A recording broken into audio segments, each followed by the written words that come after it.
Bonjour à tous. Je vous propose de mettre vos casques, parce que sinon vous n'allez pas nous entendre. Est-ce que c'est bon pour tout le monde? Est-ce que tout le monde nous entend bien? Ou en tout cas, est-ce que quelqu'un ne nous entend pas plutôt? Non? Tout va bien? Ok, super. On commence. Alors bonjour à tous, je m'appelle Steven Dolbeau, je suis directeur associé d'une société qui s'appelle Anima. Aujourd'hui, on va parler d'économie de la fonctionnalité et d'économie circulaire. Donc le titre, c'est de l'économie de la fonctionnalité à l'économie circulaire quand la tech transforme les modèles économiques. En gros, aujourd'hui, on vit dans une économie qui est plutôt sur un modèle extraire, produire, jeter, c'est-à-dire un modèle non circulaire. Mais on voit depuis quand même quelques années une montée des modèles circulaires à travers notamment le recyclage, à travers le réemploi, etc., etc. On va parler un petit peu de tout ça aujourd'hui. Pour en parler du coup, j'ai à ma gauche Gilles Malpart, qui est président et cofondateur de Mavana. Bonjour. Didier Babou, fondateur de Convergence. Laurent Mella, qui est donc fondateur de Service Essence. Bonjour à tous. Ariane Cronel, qui est éditrice et productrice pour Enquête d'avenir. Bonjour. Et puis Alexandre Jean, qui est cofondateur de ID. Bonjour à tous. Alors peut-être que pour commencer, et puis alors je vous demanderai chacun aussi de vous présenter quand vous allez prendre la parole. Je vais vous la donner, pas chacun à votre tour du coup, ce sera en fonction des sujets, mais bien commencer par vous présenter, qu'on sache un peu pourquoi vous êtes là et puis ce que vous faites. Je voudrais commencer peut-être sur la question de l'économie de la fonctionnalité. L'économie de la fonctionnalité, on en donnera une définition, elle existe depuis quelques années maintenant, qu'on en parle assez fréquemment. Mais la question qu'on a aujourd'hui, c'est de savoir si elle a vraiment évolué vers un modèle plus vertueux, si aujourd'hui elle devient vraiment mainstream, c'est-à-dire jusqu'où on est allé dans cette économie-là, et puis quelles conditions il faut réunir pour que ça devienne écologiquement et économiquement crédible.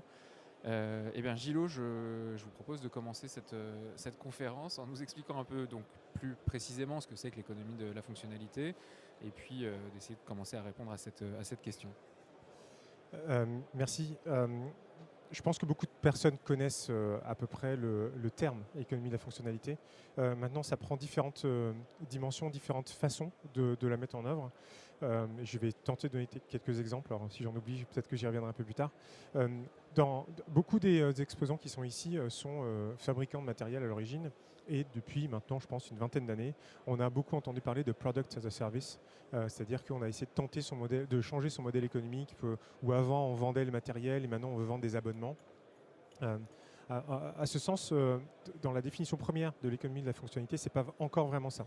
C'est-à-dire que c'est pas parce qu'on vendait par exemple une gateway IoT avec un abonnement à l'intérieur pour pouvoir faire de la communication qu'on était déjà dans l'économie de la fonctionnalité. Ce qu'on appelle l'économie de la fonctionnalité, c'est effectivement le fait où les consommateurs ou les utilisateurs, les clients, utilisent un service et ne paye que pour ce service en tant que tel et quasiment s'affranchissent des contraintes matérielles du produit lui-même, etc. Et donc, pour donner un exemple qui, je pense, est un exemple hyper connu, c'est que des fabricants de pneumatiques qui vendent des pneus, donc les pneus, on doit les changer tous les 2 ans, etc., ont commencé à imaginer que pour les poids lourds, plutôt que de changer les pneus, donc les poids lourds qui ont souvent entre 6 et 8, voire 16 pneus par engin, plutôt que de vendre des pneumatiques, vont vendre des kilomètres. Et donc c'est le service on s'assure que vous pouvez rouler tant de kilomètres dans l'année. Et nous, en tant que fournisseurs de pneus, en fait, on change notre modalité de service, notre modalité économique, pour vous assurer que les pneus sont toujours dans des conditions opérationnelles correctes. Et donc, on change complètement le paradigme de qu'est-ce qu'on vend, quels sont même les indicateurs de performance de l'entreprise, etc. Et derrière, on ne vend plus le pneu à l'unité ou en batch, mais vraiment le nombre de kilomètres, les contrats sont différents, etc. etc. C'est un exemple. Et derrière cette notion d'économie de la fonctionnalité, pour en revenir un peu à la façon d'économie circulaire, c'est qu'il y a un enjeu bien sûr financier, parce qu'on est en train de dire qu'on est en train de changer le modèle économique de l'entreprise, mais il y a également derrière un enjeu de gestion de la matière, des composants, du produit lui-même.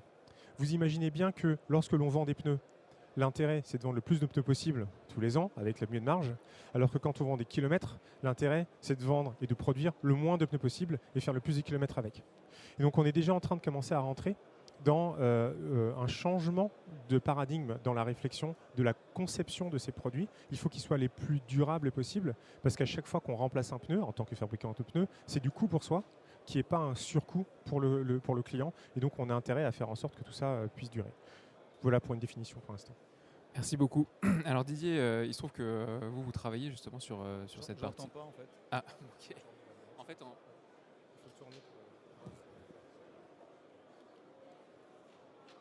est-ce que là vous nous entendez?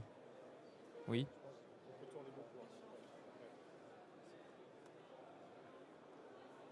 Non, touchez pas, ouais. Mettez-le juste. C'est bon là? Ok, super. Bon, est-ce que vous avez entendu suffisamment pour pouvoir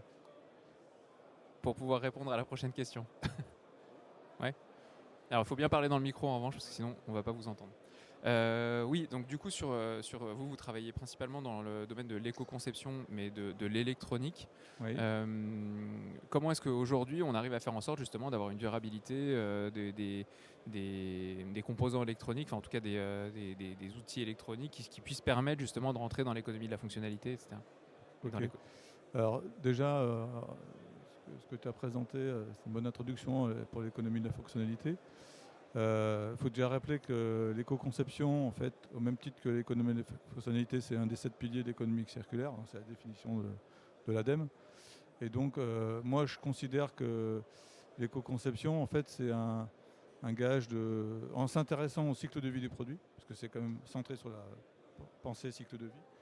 On va aussi s'interroger sur des fonctions, sur l'intérêt du produit, sur, bien sûr, depuis les matières premières sur recyclage, et en mettant en place des démarches d'éco-conception, je considère qu'on fait aussi des produits de meilleure qualité, qui vont cocher pas mal de cases en termes de durabilité, longévité, et donc qui s'inscrivent complètement dans des modèles de type économie de la fonctionnalité ou économie servicielle, quoi. C'est un peu un prérequis quelque part d'avoir ce type de démarche pour entrer dans ces modèles économiques, quoi. Voilà. Alors après, on n'est pas obligé, pour faire des produits de qualité qui soient éco-conçus, mais pour garder la main, diminuer l'impact environnemental, favoriser la circularité, la démarche d'éco-conception est complètement incontournable quelque part de démarche d'économie de la fonctionnalité, quoi. Voilà. L'économie de la fonctionnalité en tant que telle, d'ailleurs, ça n'a pas forcément de rapport avec l'économie circulaire. En fait, l'économie de la fonctionnalité, quel est le lien qu'on peut trouver entre les deux, et puis comment est-ce qu'on arrive à en faire de l'économie circulaire? Ouais, alors le lien, il est fait, je vous dis, par cette définition de l'économie circulaire de l'ADEME, mais on peut très bien avoir des modèles économiques qu'on appelle l'économie de la fonctionnalité, qui sont moins corrélés avec l'économie circulaire, qui est un vaste sujet en général, quoi, voilà. Donc après, pour ce que vous disiez, c'est sûr qu'une entreprise qui va vouloir, plutôt que vendre du matériel, vendre du service quelque part, elle a intérêt à ce qu'elle ait vraiment une approche de durabilité de ses matériels. Alors l'exemple du pneu Michelin, c'est un produit il y a peu de matériaux, donc contrairement à des produits électroniques qui sont plus matériels, avec plus de diversité d'usage, de modularité. C'est là que l'éco-conception peut arriver et permettre d'aller faire ce type de modèle économique, quoi.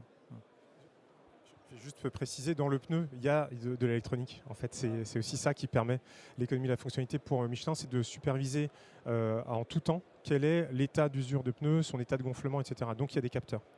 Alors on vient de mentionner Michelin, mais c'est pas, enfin, voilà, c'est un marché. À ce titre, l'ADEME va publier en novembre les résultats d'une étude qu'on a menée avec mon équipe et un consortium d'entreprises depuis 18 mois sur l'impact d'équiper tous ces pneus de capteurs électroniques à l'échelle de la France, parce qu'on peut bien imaginer qu'il y a des impacts environnementaux d'équiper ces pneus avec des capteurs, et on regarde en face de ces coûts environnementaux, on regarde quels sont les gains. Des gains qui peuvent être menés par différentes choses, hein. La bonne pression des pneus permet d'économiser énormément de carburant par rapport à l'usure classique et la pression classique des pneus. Et il n'y a pas que ça. pour en revenir à la question, Steven, sur comment l'économie de la fonctionnalité peut rentrer dans l'économie circulaire, on a un exemple, il me semble qu'ils exposent ici aujourd'hui, Kerlink par exemple, qui fabrique des routeurs IoT et qui ont mis dans leur modèle économique le fait de récupérer les routeurs quand ces routeurs commencent à devenir défaillants, tout simplement parce qu'ils ne vendent pas le routeur eux-mêmes, ou en tout cas quand ils le font, ils vendent aussi le fait que le routeur fonctionne et tourne, et récupèrent le matériel pour pouvoir ou bien le désosser, ou bien le reconditionner, ou bien le mettre en rebut en fonction. Mais pour eux, c'est aussi une économie circulaire du on a produit, on récupère ce qu'on avait déjà produit pour pouvoir en faire la base des prochains produits.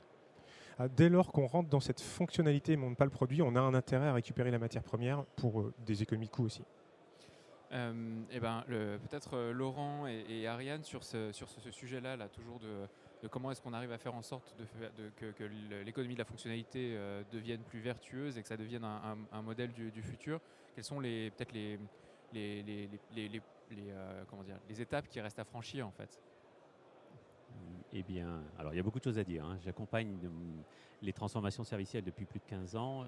Et la question de l'économie de la fonctionnalité, peut-être pour le préciser, c'est dans le changement de modèle, c'est je vais vendre l'usage ou je vais vendre une performance. Okay, c'est les deux axes qui en général sont privilégiés, avec l'exemple qui vous a été donné. Et la plus grosse difficulté probablement, elle est culturelle. Elle est de comprendre que quand on va s'intéresser à une évolution de modèle économique, ça change toute la structure de l'entreprise, toute son organisation interne. Plus précisément, la question de la valeur. C'est-à-dire que quand on parle de modèle économique, on fait parfois le raccourci parce que l'économie de la fonctionnalité vient du product as a service, notamment du modèle financier. On se dit, je vais vendre, je vais changer, je vais faire un abonnement, je vais vendre du kilomètre parcouru, je vais vendre des heures passées. C'est pas ça l'enjeu. L'enjeu, c'est pas le modèle financier. C'est comment vous générez de la valeur auprès de vos clients et de tout votre écosystème, toutes les parties prenantes. Et c'est ce qui va changer. On a longtemps parlé d'économie de la fonctionnalité, on parle de plus en plus, notamment avec les travaux d'Atemis, qui est un laboratoire d'intervention recherche, d'économie de la fonctionnalité et de la coopération. Pourquoi? Parce que quand on commence à changer son modèle économique, il faut travailler avec son écosystème. Il faut s'intéresser à chaque partie prenante, comprendre où elle trouve de la valeur dans ce que l'on fait, le produit, le service que l'on vend, et comment cette valeur peut être soit positive, soit négative. On va parler à ce moment-là d'externalité, donc d'impact. Et comment cette valeur-là, à ce moment-là, peut trouver des chemins de contractualisation, donc de modèle financier. Le modèle financier vient à la fin du chemin. Donc le premier frein pour répondre précisément à la question, c'est de comprendre déjà de quoi il s'agit. Qu'est-ce qu'implique cette transformation? Le deuxième, c'est de comprendre que c'est une transformation stratégique. Il ne s'agit pas simplement de faire de l'économie de la fonctionnalité. Il s'agit de comprendre en quoi, sur mon marché, je peux aller trouver à nouveau de la croissance, je peux aller me différencier de la concurrence. Par exemple, un des premiers grands faiseurs dans le modèle, c'est Xerox, qui a commencé petit à petit à aller vendre des photocopieurs à la copie. Je ne vends plus de photocopieurs, je vous vends ce qui a de la valeur pour vous, c'est-à-dire une copie de qualité, noir et blanc, couleur, au bon format, etc. Okay, c'est ça qui nous intéresse en tant qu'utilisateur. Le photocopieur en lui-même, on s'en fiche un peu. Ils ne l'ont pas fait en disant « je veux faire de l'économie de la fonctionnalité ». Ils l'ont fait parce que d'abord, ils sont allés vers la location, qui est un premier pas, mais c'est que le modèle financier. Et puis tout le monde s'y est mis. Quel est l'intérêt de rester quand toute la concurrence fait la même chose? Et donc, ils sont allés s'intéresser à finalement, c'est quoi l'usage de nos clients? Ça leur sert à quoi? Qu'est-ce qu'ils viennent chercher quand ils achètent un photocopieur? On ne vient pas seulement chercher une machine. On vient chercher, comme je le disais, des copies, mais on a besoin aussi que quelqu'un s'occupe des cartouches, que quelqu'un s'occupe de la maintenance, que quelqu'un s'occupe de faire en sorte que nos opérateurs savent l'utiliser tout le temps, quand on a plein de gens qui viennent, qui est un support en ligne, etc. Donc c'est un produit, des services centrés sur l'usage final des utilisateurs. Donc c'est ça le chemin. Et donc cette transformation-là, elle implique de comprendre les enjeux, tout ce que ça transforme, et de se dire que c'est stratégique. Que finalement, quand je me pose la question de comment trouver de la croissance, comment être différent de mes concurrents, comment éviter d'avoir du turnover dans mon entreprise, c'est-à-dire qu'il y a des implications managériales, comment faire en sorte que financièrement on ait une rentabilité qui soit pérenne et durable, comment faire entrer les questions, on en parlait avec l'éco-conception et l'économie circulaire, comment faire entrer ces postures-là pour des questions économiques. L'intérêt de s'intéresser à l'EFC, à l'économie de la fonctionnalité et de la coopération, c'est de se dire finalement, je ne vais pas faire de la RSE pour faire de la RSE. Je vais faire rentrer l'économie circulaire parce qu'économiquement, ça va générer à un moment donné des formes de rentabilité. Okay, je creuserai un petit peu après. Ariane, du coup, comment est-ce qu'on arrive à faire en sorte, alors peut-être un mot là-dessus, et puis comment est-ce qu'on arrive à faire en sorte de faire, enfin, que ces modèles en fait soient compris, soient adoptés aussi plus largement, et puis comment est-ce qu'on en mesure aussi l'impact réel, c'est-à-dire entre dire je vais faire de l'économie de la fonctionnalité, c'est-à-dire je sais pas moi, installer, dire je vais m'occuper de votre vidéosurveillance, installer des caméras, et puis en fait les caméras elles sont désinstallées à la fin, et puis comme elles ont déjà été utilisées et que le prochain client n'en veut plus, on bazarde tout et puis on rachète pour le prochain client, ce qui du coup n'a plus de sens par rapport à l'économie circulaire et puis même par rapport à l'économie de la fonctionnalité en réalité. Comment est-ce que, voilà, sur ces questions-là, comment est-ce qu'on arrive à mesurer l'impact et puis comment est-ce qu'on peut faire adopter le bon modèle en fait auprès du plus grand nombre? Merci Steven.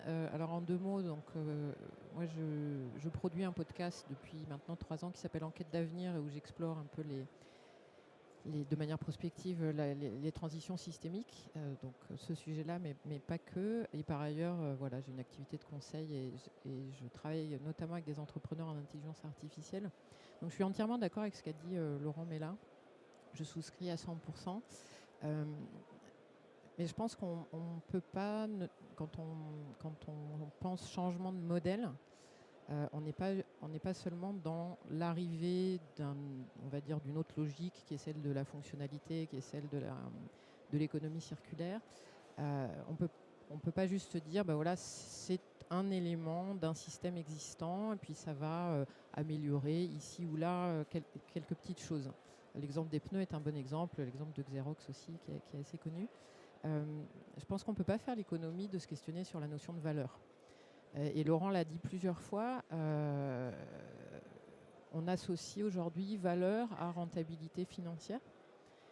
Et le système économique, il est aujourd'hui construit comme ça.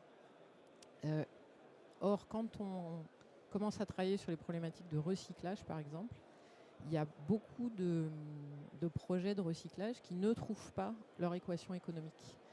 Parce que, au sens financier du terme, elles ne vont pas être assez rentables. Et derrière cette question de la valeur qui reste aujourd'hui dans le système économique qu'on a, d'abord une valeur de rentabilité financière, il y a tout un tas de choses qui sont soit possibles, soit pas possibles. Et quand on rajoute à cette couche-là, la couche de l'actionnariat, on se rend compte que dans les entreprises, c'est parfois plus facile de faire évoluer des modèles économiques d'entreprise quand les entreprises maîtrisent leur actionnariat. Et c'est souvent des PME familiales qui vont être pionnières en la matière parce qu'elles maîtrisent leur actionnariat et parce qu'elles peuvent décider, en termes de gouvernance d'entreprise, elles peuvent décider qu'elles vont abandonner tel produit carrément. Il y en a qui abandonnent carrément des produits parce que justement elles veulent intégrer de l'économie circulaire et qu'en fait sur ces produits-là c'est pas possible. Je vous donne un exemple que vous connaissez peut-être, c'est la marque Mustela, qui est une marque qui fait des produits pour bébés. Et ils ont je crois que c'était 30% de leur chiffre d'affaires, c'était les lingettes jetables. Et ils se sont dit, c'est vraiment pas possible des lingettes jetables, donc on va faire de l'économie circulaire avec les lingettes jetables, puis on va essayer de voir comment récupérer la matière pour rentrer. Et puis en fait, ils ont fait pas mal de R&D, ça ne marche pas. Ils ont essayé de le rendre compostable, ça ne marche pas. Et donc ils se sont dit, en fait, on va arrêter. On va arrêter de les faire, mais on ne va pas arrêter du jour au lendemain. Ils se sont fixés un horizon. Donc ça, c'est une des réponses à votre question. Comment est-ce qu'on fait pour rentrer dans l'économie circulaire, pour créer de la valeur? En fait, on planifie. Quand on arrête quelque chose, on le planifie. Et puis, après, la question, c'est est-ce qu'on cherche ou pas un relais de croissance? Et vous avez parlé de relais de croissance. C'est aussi une question qui se pose. Et moi, ma réponse, c'est de dire, est-ce que vraiment il faut chercher un relais de croissance? Est-ce que c'est ça le futur du modèle économique? Est-ce que c'est en permanence de chercher des relais de croissance? Et ça ouvre beaucoup de questions. Et ça rejoint la vôtre sur l'impact. Comment est-ce qu'on fait pour mesurer l'impact? En fait, c'est très difficile parce que les KPIs qu'on utilise aujourd'hui sont beaucoup des KPIs financiers. Il y a beaucoup de travaux de recherche académique, particulièrement en France d'ailleurs, dans les universités, dans les départements d'économie. On cherche à établir des indicateurs alternatifs pour ne pas mesurer que des indicateurs de rentabilité financière au sens classique du terme, mais c'est pas évident. Et aujourd'hui, il n'y a pas de standard qui s'impose pour mesurer les impacts. Et là encore, je pense que plutôt que d'attendre qu'il y ait une autorité qui détermine un standard que tout le monde devrait utiliser ou appliquer, c'est un peu ce qui se passe, soit dit en passant, avec les réglementations européennes, notamment, qui essayent quand même d'établir des standards.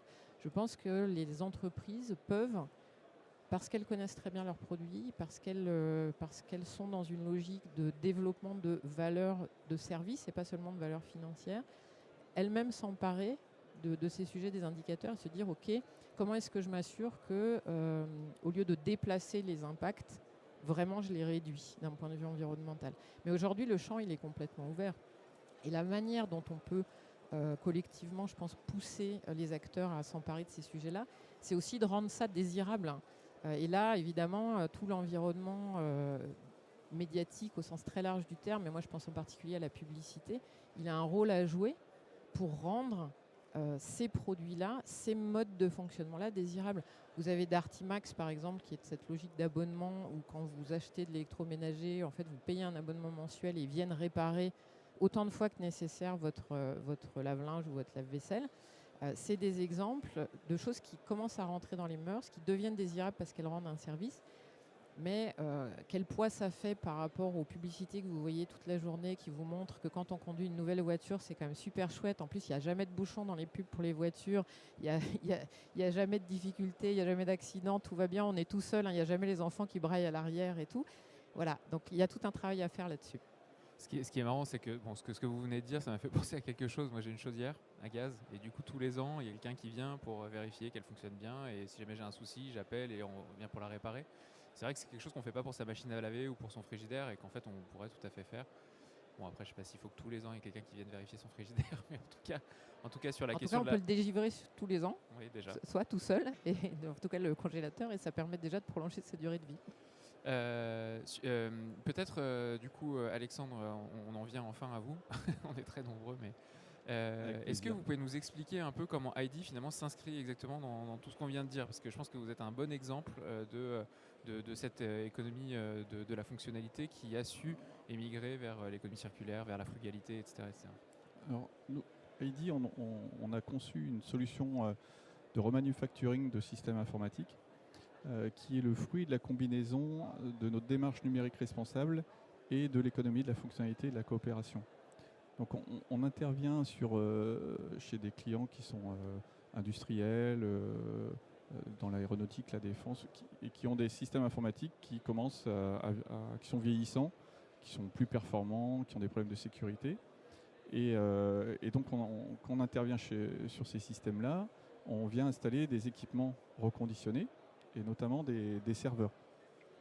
Mais ça, c'est pas ce qui est important, puisqu'en fait, on ne les vend pas. Et donc, on ne dit même pas aux clients quelle marque, quelle puissance, ça, on s'en fiche. Nous, on vend une performance d'usage et on s'engage sur le résultat. Et donc, et on va le suivre, on va faire une amélioration continue. Et l'important, c'est que on va pouvoir en fait s'adapter aux besoins réels de nos clients. Et quand les équipements ne conviennent plus aux besoins de notre client, on va récupérer ces équipements-là, en mettre un adapté, plus puissant ou des fois moins puissant, et cet équipement-là, on va l'installer chez un autre client. Et donc on a une circularité, et d'ailleurs on mesure ce taux de circularité de nos équipements, et on a des serveurs qui sont passés chez 3 clients différents. Et concrètement, ça prend quelle forme? Et puis je crois aussi que vous avez développé une solution technologique qui vous permet aussi d'utiliser des terminaux, ou en tout cas des équipements qu'aujourd'hui on ne pourrait plus utiliser dans un contexte normal. Oui, dans notre solution, il y a tout un maillage de briques technologiques, et dont une notamment qui répond parfaitement à cette problématique-là. Et donc, nos clients, on leur dit déjà de garder leur parc d'équipements, de surtout pas le changer immédiatement. Et on va pouvoir, en fait, notre serveur en fait, va pouvoir propulser le système d'information, l'environnement de travail de l'utilisateur. Et donc, le terminal nécessaire pour faire ça, en fait, il peut être très vieux. Et donc, on installe chez nos clients, quand il y a un besoin de nouveaux postes, des terminaux qui ont des fois 8 ans, 10 ans. Et quand on va se les procurer dans la filière du numérique responsable, notamment au hub de l'économie circulaire au HEC de Rieux-la-Pape, en fait, on va les voir et on leur dit, mais vous n'avez pas des vieux terminaux. Et ça, ils en ont plein. des vieux i3 qui passent pas Windows 11, qui vont partir au recyclage, qui vont partir à la benne. On leur dit, attendez, on le récupère. Et on va les installer chez les clients. Donc on est même là dans l'économie régénérative parce qu'en fait on récupère un matériel qui part à la poubelle et on le remet en service. Vous allez lancer, ça permettra peut-être un jour de lancer une mode sur les équipements vintage, on se mettrait à réutiliser les énormes terminaux. Ouais, là on est sur les. C'est vrai qu'ils sont pas beaux, mais ils sont fonctionnels. Je sais pas, j'étais pas en train de dire qu'ils étaient pas beaux justement. J'étais en train de parler justement je revenais un peu sur le storytelling, c'est-à-dire qu'à partir du moment où on dit c'est du vintage et pas c'est des vieux trucs pourris, bah déjà on est en train de changer un peu l'histoire et puis on crée un peu de désirabilité quoi. Tout à fait. Peut-être pour revenir justement sur cette question de l'économie circulaire, qu'est-ce qui bloque aujourd'hui? Qu'est-ce qui fait que finalement même si l'économie circulaire, on en parle depuis un moment, l'économie de la fonctionnalité, même si elle prend un nouveau tour, elle n'est pas nouvelle, pourquoi est-ce qu'aujourd'hui, finalement, ça n'avance pas plus que ça dans les entreprises? Je pense qu'Ariane a mentionné quelque chose d'important, c'est la rentabilité économique de le faire. J'en veux pour preuve, donc c'est vrai qu'on ne s'est pas présenté, donc je suis Gilot, je suis président de Mavana. Aujourd'hui, Mavana, notre activité, c'est faire beaucoup de sensibilisation sur les enjeux des transformations numériques et écologiques, mais on fait aussi du bilan environnemental, du bilan carbone, de l'analyse cycle de vie. Enfin, on dissèque un peu les organisations pour identifier où sont les impacts environnementaux et sociaux de ces différentes activités.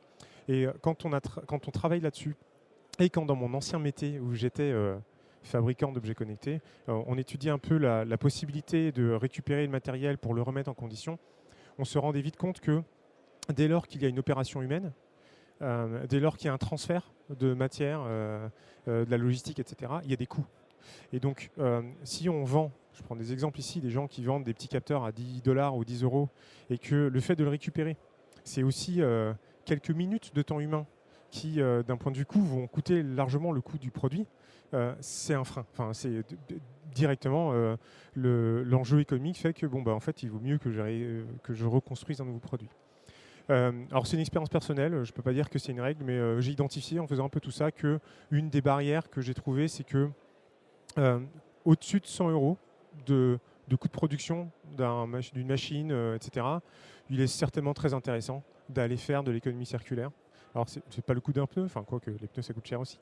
Mais au-dessus de 100 €, c'est vraiment très intéressant. En dessous de 50 €, faites l'équation, vous allez voir que très vite, vous allez vous dire, en fait, il vaut mieux faire du neuf. Donc ça, c'est un premier frein. Le deuxième frein, c'est vraiment de comprendre quels sont les enjeux. Et on a évoqué l'éco-conception, et je suis tout à fait d'accord avec Didier, et bien sûr, je suis 100% avec ce que disait Laurent aussi tout à l'heure, et merci d'avoir précisé coopération.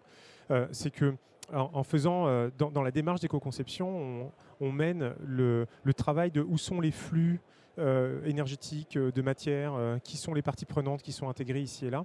Et en fait, en faisant cette cartographie, on identifie aussi où sont les points chauds, qu'ils soient financiers, environnementaux, et voir, quand on le fait correctement, les impacts sur les êtres humains aussi, sur les parties prenantes humaines.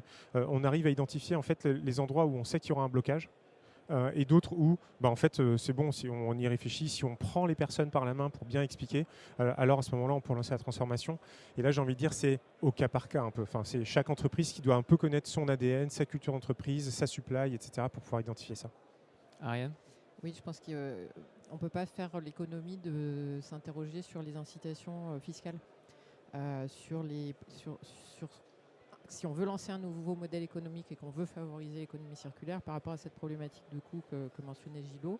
Comment est-ce que fiscalement, en termes de taxes, comment est-ce qu'on peut imaginer rendre ces produits intéressants économiquement. Parce que comme on ne va pas faire le grand soir et qu'on ne va pas balayer du jour au lendemain le système tel qu'il est, comment est-ce qu'à l'intérieur du système, on peut rendre plus attractifs ces produits-là. Et pour le coup, les réglementations, notamment la fiscalité, elles peuvent être intéressantes. C'est des réglementations à manier avec précaution, on sait pourquoi, mais ça se réfléchit. Alors évidemment, derrière, il y a toutes les questions de concurrence internationale, etc. Mais il y a des choses à faire pour mesurer comment est-ce qu'on donne une valeur aujourd'hui aux bénéfices lointains de l'économie circulaire. Parce que l'économie circulaire, elle a un bénéfice lointain qui nous concerne tous, qui est qu'on va moins consommer a priori de ressources premières et qu'on va être moins dans la jetabilité des produits. Donc ça a un bénéfice, mais il est à long terme. Comment est-ce qu'on fait pour ramener la valeur de ce long terme au moment présent, et la fiscalité peut être une option. Alors juste 2 minutes, parce que 10 secondes de précision, c'est très intéressant. Alors en 2023, quand on a rédigé la feuille de route de décarbonation du numérique, où je faisais partie du haut comité qui travaillait là-dessus, j'avais mentionné lors d'une discussion d'appliquer une TVA différenciée pour les produits qui seraient issus de l'économie circulaire. Ça n'a pas du tout pris. Hein. Au niveau de la direction générale des entreprises, etc., ça n'a pas pris. Par contre, vous n'êtes pas sans savoir qu'il y a un passeport digital produit qui arrive en Europe. Et là, par contre, on aura un outil pour pouvoir avoir quelque chose de la visibilité, la traçabilité de par où est passé ce produit, etc. Et là, on commencera à avoir les conditions pour pouvoir peut-être arriver vers ça.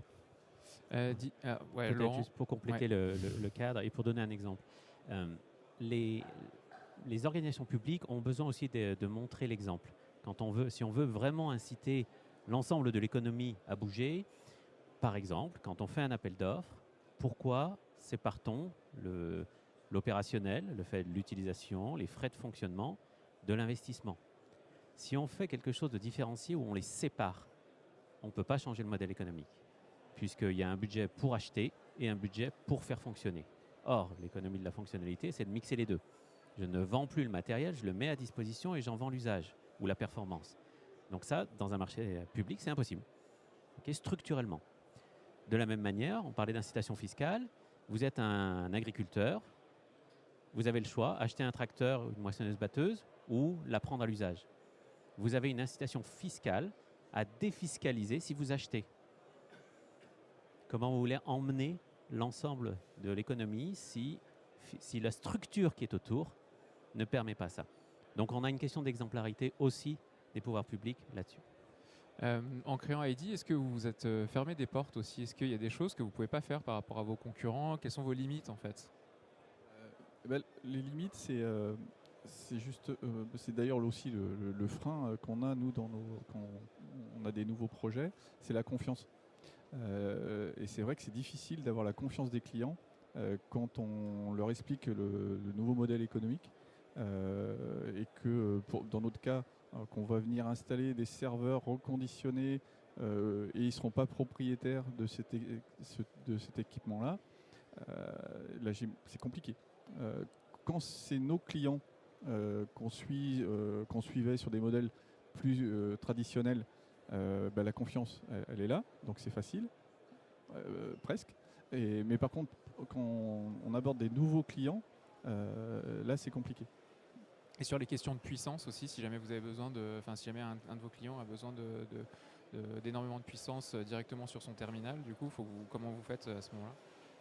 En fait, du coup, le besoin change où il évolue, et donc on va faire le nécessaire. On va changer le serveur ou on va le upgrader. Tout ça, voilà, on l'a déjà dans notre modèle.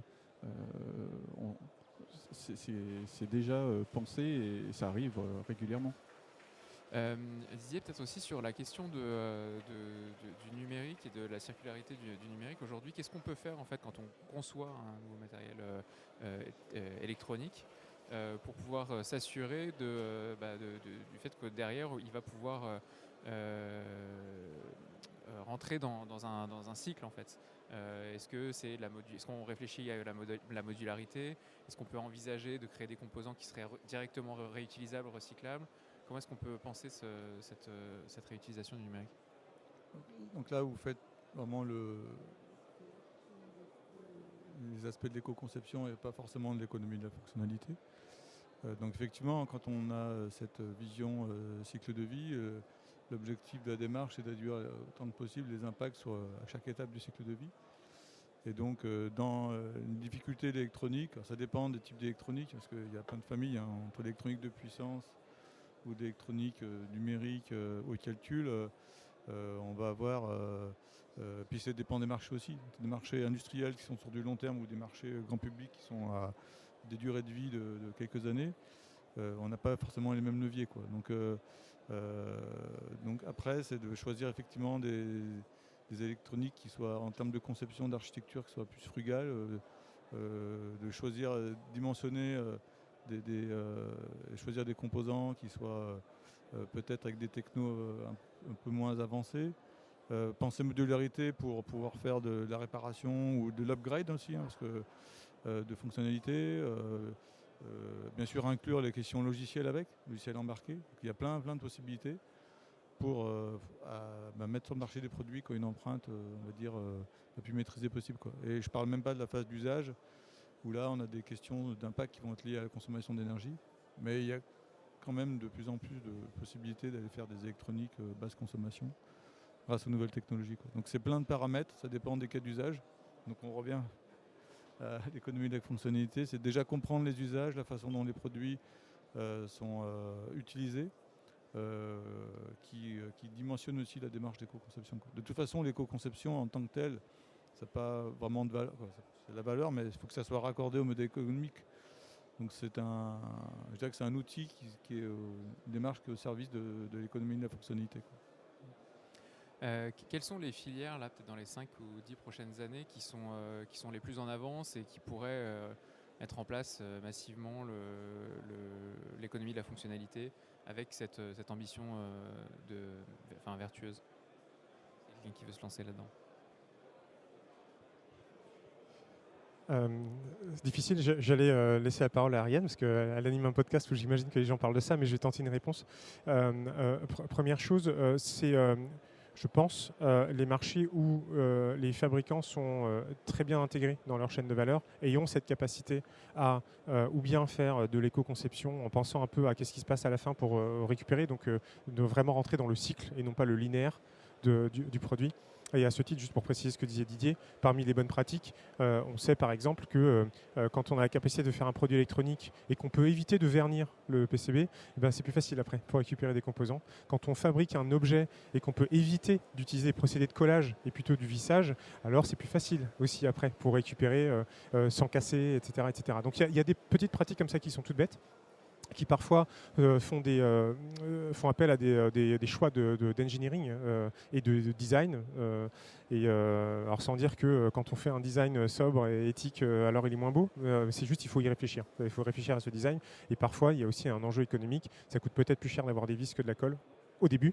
Mais si on prend vraiment le cycle, et qu'ensuite on va récupérer et qu'il suffit de dévisser et de regarder ce qu'il y a à l'intérieur, de s'assurer que tout est bien et de revisser, ça nous coûte peut-être moins cher sur 2 cycles. Donc c'est ce genre de choses. Et donc, les marchés qui sont en capacité de faire ça, a priori, sont plutôt des marchés où on pense le temps long et il y a, par exemple, dans les collectivités, de la délégation de services et qu'on sait que le délégataire est obligé de fournir le service et non pas le produit lui-même.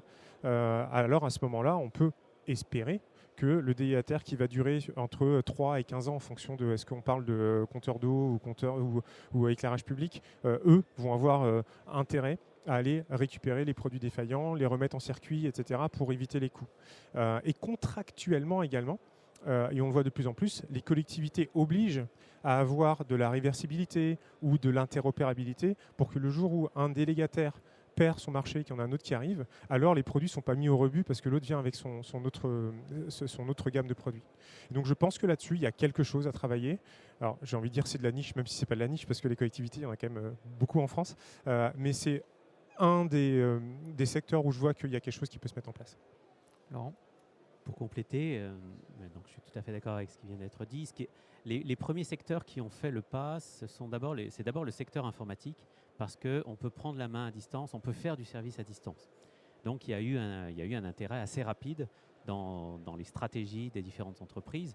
Si vous prenez un des exemples emblématiques, aujourd'hui, si vous regardez ce que fait IBM, ce qu'ils faisaient dans les années 80 et ce qu'ils font aujourd'hui, c'est plus du tout la même entreprise. Ils fabriquaient des ordinateurs, maintenant ils vous vendent des solutions, ils sont énormément dans la prestation intellectuelle. Donc il y a eu une vraie transition forte. Le deuxième grand univers qui a fait aussi le pas, c'est le monde du biomédical.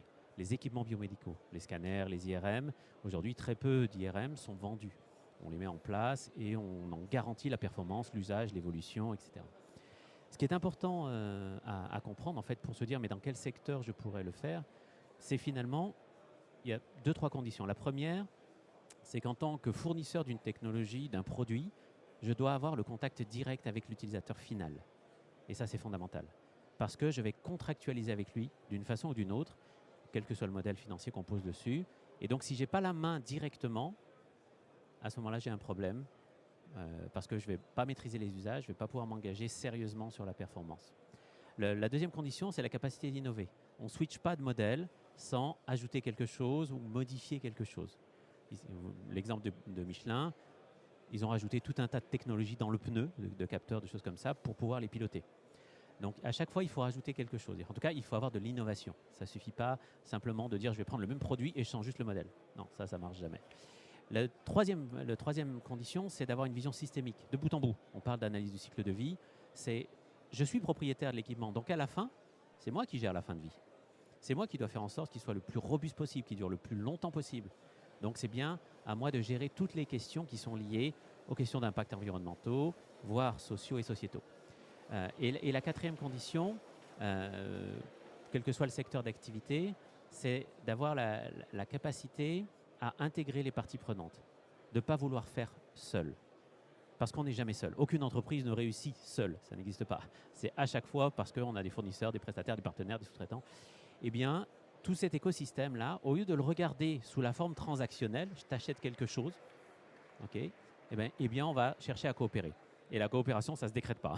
C'est quelque chose qu'il faut vouloir, qu'il faut avoir décidé déjà en interne. Et ça nécessite 2 conditions que je vous pose tout de suite, à minima. La première, c'est d'avoir une visée commune et juste se mettre d'accord sur là où on va ensemble. Ça prend déjà un petit peu de temps. Et la deuxième, c'est que toutes les parties concernées tiennent compte des contraintes des autres. Mais pour de vrai. Okay. On tient compte des contraintes des autres. Donc, vous voyez bien que ça implique de se connaître, de discuter, un niveau de transparence. Donc, tous les secteurs où on peut faire ça, où l'espace est ouvert, go. Dernier point, aller dans ces variations-là de modèle économique, c'est s'engager sur une trajectoire. Il y a un début, il n'y a probablement jamais de fin. Okay, c'est une trajectoire. Vous allez cheminer et apprendre en cheminant. Alors c'est exactement ce que j'allais dire pour conclure et puis peut-être pour ouvrir aussi les questions. C'est de dire qu'en fait, si on tire le fil, c'est ce qu'on avait fait notamment avec Ariane quand on avait préparé la conférence, peut-être un peu loin d'ailleurs, c'est que en fait, on est carrément sur un changement de société. En fait, on peut le dire. L'idée, c'est un changement de société à terme. Oui. On peut dire ce qu'on veut, hein, mais le modèle qu'on a qui est finalement très court dans l'histoire de l'humanité, si vous regardez les 30 Glorieuses, ça dure vraiment même pas une rognure d'ongle, c'est vraiment très petit. Donc on a été sur une parenthèse qu'on va appeler croissanciste, productiviste, consumériste. Il ne faut pas oublier que cette parenthèse, elle a aussi été rendue possible parce que le monde était détruit. Après 1945, il fallait reconstruire. Donc, on a toujours en tête cet imaginaire très fort de la société d'abondance, les 30 Glorieuses. Le niveau de vie en France, dans les années 60, il doublait tous les 15 ans. Aujourd'hui, pour doubler son niveau de vie, il faut 70 ans. Donc, on voit bien qu'on est quand même arrivé aux limites de ce modèle-là. Et effectivement, l'avenir, c'est un changement de société.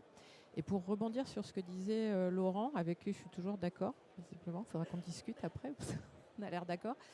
Moi, je vais vous proposer de twister un petit peu la démarche qui consiste à dire, quand on se rend compte qu'on a des parties prenantes, un écosystème, et que la coopération, ça veut dire travailler avec eux. Laurent disait, il faut se mettre d'accord sur une visée commune.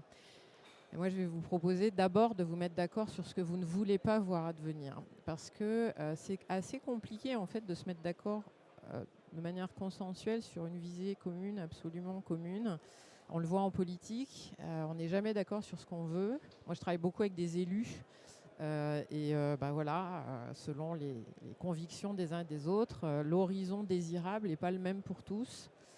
Par contre, dès qu'on commence à regarder l'horizon indésirable, en général, on est assez d'accord. Et on est assez d'accord sur ce qu'on ne veut pas. Alors, j'ai fait un travail de prospective assez long sur l'avenir des territoires de montagne, donc la montagne en 2050. Et c'est vrai qu'entre ceux qui veulent pousser le tout ski jusqu'au bout, ceux qui veulent tout arrêter, bon voilà, il y a des sensibilités très différentes. Mais quand on interroge sur qu'est-ce que vous ne voulez pas voir advenir, là tout le monde est d'accord. Personne ne veut d'un territoire déserté. Personne ne veut d'un territoire où on ne puisse plus avoir des conditions de vie. Donc en fait, personne ne veut d'un territoire qui ne soit plus habitable. Et je pense que sur l'économie, quand on travaille avec son écosystème qui peut aussi être en partie concurrent à notre activité, une bonne manière d'ancrer la coopération, c'est de faire ce petit travail préalable pour se dire, OK, par rapport à notre secteur, vous posiez la question des secteurs, moi je suis d'accord avec ce qui a été dit, je pense qu'il n'y a pas un secteur en particulier et que c'est plutôt des conditions de réalisation, mais se mettre d'accord en amont sur vers où est-ce qu'on veut surtout pas aller, qu'est-ce qu'on veut pas voir advenir, ça permet de faire une super bonne base de coopération. Merci beaucoup. Est-ce qu'il y a des questions dans la salle? Peut-être le temps d'en prendre une ou deux. Ouais, mademoiselle. Alors, attendez, parce qu'il va falloir qu'on vous passe un micro.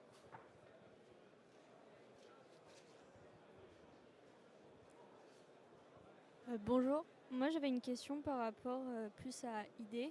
Comment vous avez réussi à donner confiance à vos clients? Alors, on a surtout des avantages, un avantage économique dans notre offre, c'est que nos clients n'ont pas besoin de faire d'investissement, puisque on met à disposition, et c'est nous qui restons propriétaires des équipements. Donc, il peut très rapidement en fait obtenir un système informatique plus performant, plus sécurisé, sans faire d'investissement. Ça déjà, ça aide dans la confiance. Mais après, c'est vraiment des échanges et rentrer dans le détail, comment on va procéder, comment on va plus tard, comment on va échanger nos équipes techniques, qui ne sera pas laissé. Il craint surtout justement d'être, comme il a souvent eu l'exemple dans le passé, à l'abandon, sans support. Et ça, nous, c'est un gros point dans notre solution, c'est tout l'assistance utilisateur derrière. Eh ben, Laurent, peut-être. Juste un petit complément sur la question de la confiance. La confiance, elle se pose souvent quand on est dans une logique transactionnelle. Parce que quand on est dans cette logique-là, forcément, il y en a un qui va essayer d'avoir l'autre. Et on part souvent là-dessus. Le commerce, c'est... Non, c'est pas que ça. Rassurez-moi, personne ne pense ça. La question, c'est de se dire finalement comment on devient beaucoup plus transparent. Puisque si je m'intéresse finalement à tes contraintes, donc je dois aussi t'expliquer les miennes. Pour de vrai. Pas pour négocier. Vraiment pour de vrai. Et comme je vais te fournir une solution dont je vais être responsable, je m'intéresse donc à ce qu'il y a avant et ce qu'il y a après. Donc, je vais rentrer plus dans tes processus. Je vais avoir besoin de les comprendre. Et toi, tu vas avoir besoin de comprendre les miens. Eh bien, juste cette démarche-là, ça augmente le niveau de confiance. Merci beaucoup. On peut remercier nos intervenants. Merci beaucoup. Prochaine conférence, toujours sur le numérique responsable et sur aussi des questions d'éco-conception et d'ACV. Comment est-ce qu'on réduit l'impact environnemental des projets IoT? Donc c'est à 13h. Voilà. N'hésitez pas à y participer, à venir l'écouter. Merci à tous et puis je vous souhaite une très bonne après-midi sur le CIDO.